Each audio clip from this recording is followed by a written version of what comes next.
एक गांव था, नाम था ढोलकपुर।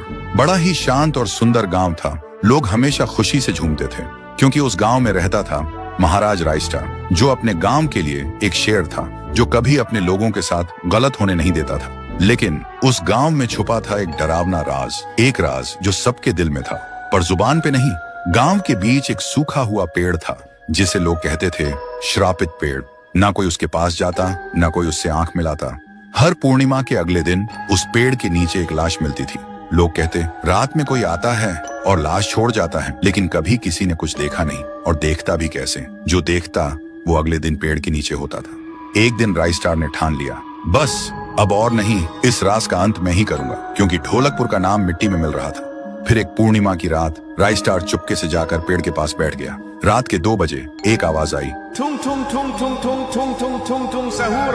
और फिर वो पेड़ भूत में बदल गया। वो भूत कुछ अजीब सा था, एक भयानक शैतानी हंसी वाला चेहरा, आंखें बड़ी बड़ी। वो पेड़ चल के एक घर के गेट को जोर जोर से खटखटाने लगता है। तभी एक आदमी डर के मारे आवाज सुन के बाहर निकलता है। वो भूत अपने लकड़ी जैसे हाथ से एक ऐसा थप्पड़ मारता कि उसकी सांस वहीं थम जाती है और उसी जगह उस लाश को ले जाता है और वापस फिर से पेड़ बन जाता था। देखते ही रायस्टार का दिल कांप जाता है, पर वो कुछ बोलता नहीं।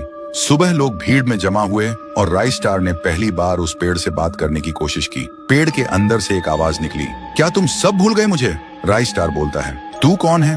पेड़ बोलता है, मैं हूँ ठुन ठुन ठुन साहुर।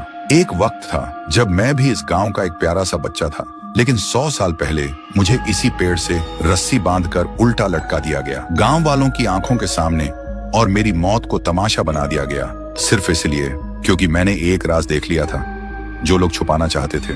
और उसी पल से मेरी रूह इस पेड़ से जुड़ गई। उस दिन से मैं इंसान नहीं, एक सज्जा बन गया और हर पूर्णिमा में एक राजदार को चुनता हूँ और फिर उसे उसकी खामोशी का हिसाब देता हूँ। रायस्टार बोलता है, लेकिन अब तो वो लोग मर चुके हैं ना जो तेरा कसूरवार थे। अब तू मासूम लोगों को क्यों मार रहा है? पेड़ कुछ देर चुप रहता है, फिर बोलता है, ठीक है, बस एक बार मुझे याद करो, एक दिया जला दो, फिर मैं कभी किसी को नहीं मारूंगा। फिर रात में सब लोग आते हैं, एक एक दिया जलाते हैं और तभी पेड़ अपने आप से आग पकड़ लेता है और आखिर में मुक्ति मिलती ठुन ठुन ठुन साहुर को।